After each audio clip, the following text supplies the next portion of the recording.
Hey everybody, I'm playing in my art journal today with watercolors and I start stamping on the page because I thought I would like to have something going on, and it's not easy to stamp here because there is a lot of things already on the back side of this page, so stamping a perfect image is impossible. Here are so many elements that you just cannot get a good impression. But I don't mind that because I wanted to integrate that a little bit into the background of the page.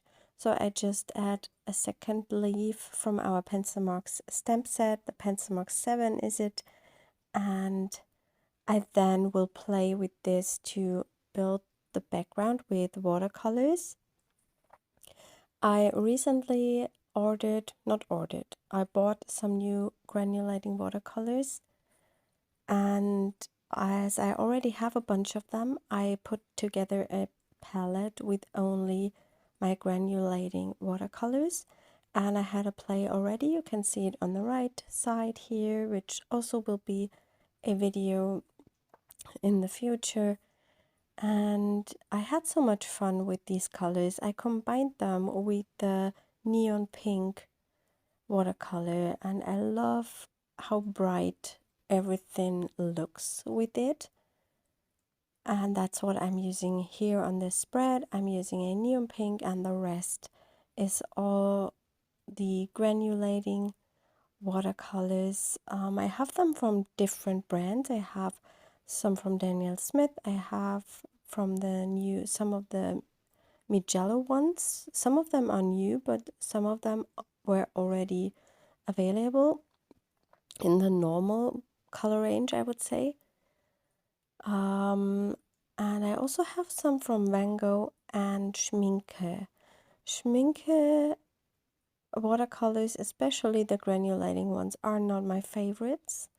A lot of them are, of the ones I have, are really hard to get activated, and they are really weak in pigment or color. They are so soft, and it's just something I usually do not use because I like bright colors and intense colors, and these I think are mainly made for people that love the traditional watercolor painting, but these are not for me. So if you want to have something bright and intense, I would not go for the Schminke colors.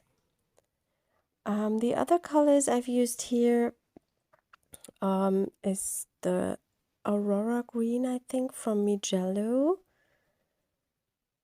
And also from Mijello, a sun yellow. I don't have the color name in mind. I will try to find that out, and maybe I can write it in the description, but I also don't have the names of them in my box. I just have a swatch of all the colors, and then I pick what I think will fit my spread.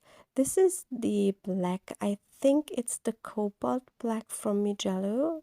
It's definitely the Mijello black, and they definitely have more than just one black color, but this is the granulating one. I'm playing intuitively here with mixing the colors, blending everything. I try to take care not to create too much muddy spots, because some of the colors will make a muddy color when I mix them. And I try to keep some lighter areas in between so that it doesn't look flat in the end.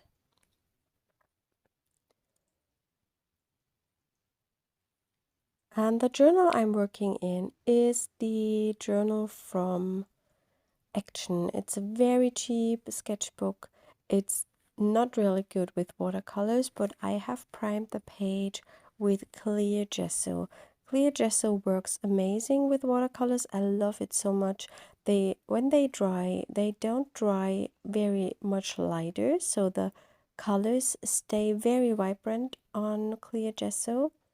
I do not recommend white gesso because white gesso it is much more smooth, and it will not absorb the color, and the color will then sit on the top and it will have a different look, and it's just in my eyes not as beautiful as the clear gesso. And here I just decided to paint a little rainbow kind of thing at the corner, and I really enjoy the process of just playing. Sometimes I overdo that, but I usually really like the results. I'm going to let that dry now before I come back in to build more layers on the page. I wanted to try if I can make a pattern on the background by just using water spritzed through a stencil onto the paints. I'm letting that sit there for about 20 seconds, maybe just a little bit time to let the water and the pigment get activated, and then I will try to remove some of the pigment from the page with a paper towel, and hopefully I then will have kind of a visible pattern on my page. I already tried that on the right page. Maybe you can see it a little bit, and I really liked the effect it had. It's not very visible, but it's there, and it gives you some different textures. For my next layer, I decided to do a little bit more stamping with a smaller stamp. I'm using one of the numbers from our new Mix It Up 7 stamp set, and I placed a piece of foam underneath the page to make it a bit more easier to stamp, but as this stamp is so small, it's not a problem at all. And I'm just stamping it randomly, and I use one layer of ink on the stamp a few times so I get different tonal values of the stamped image. And I really like that texture of the numbers pattern in the black area. I also thought about stamping something to the top right, but the page was still wet, and then I decided to add some other texture to this spread, because it definitely needed some more dark color on the top of the page to just go with the dark bottom corner. And here I'm stamping with the stencil, and I carefully paint the stencil with the black watercolor. It is not the perfect technique, especially for a rougher surface like the clear gesso, and also because of the page being so bulky, but it gives me some nice texture, and this technique works much better when you have a smooth paper and a smooth surface to work on, so nothing should be bulky. I will now go in and paint around the stars a little bit, so I have a few of them visible, and just add the black paint in with my brush. I think it really needs some black on the page because the colors are so bright, and that makes the brightness stand out even more if you have a contrast against that. And I also try not to cover the light areas too much because I really like to have a big range of tonal value.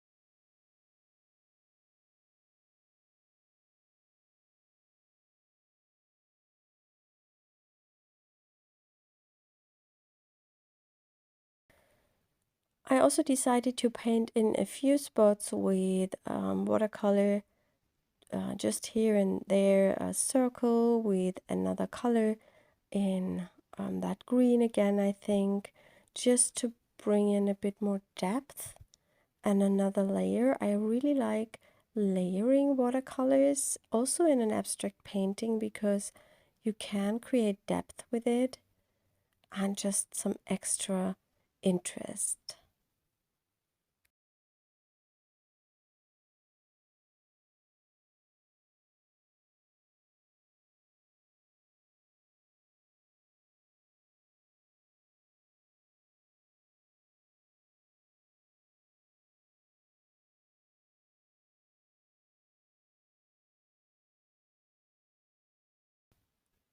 I picked one of the tiny flower stamps from the Pencil Marks 8 stamp set, our new Pencil Mark stamp set, and I'm painting it with the neon pink, and then I'm stamping it to my page, and I really like the result. I think it's very whimsical and lovely and matches the style of the page quite well. And of course it's not a perfect impression, but it's really nice for a background texture.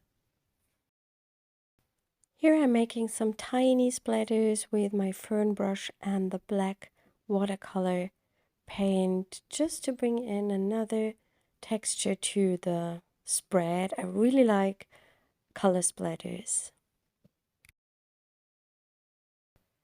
To create some bigger splatters, I'm using a kind of a normal brush and kind of a bigger brush just to bring in some different sizes.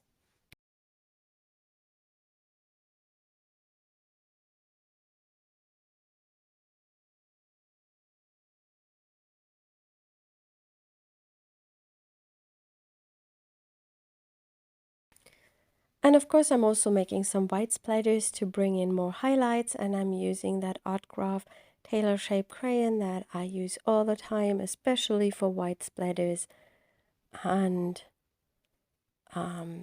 yeah, that's the most opaque white I have ever had in a watercolor version. It will not dry permanent, so you have to do this towards the end of a project, so you do not smear it later with other stuff, but it works so nice. I picked out that leaf that I had already prepared in the future. It is that same leaf that I've stamped to the page in the beginning. And I have stamped that to a neon jelly print with black embossing powder.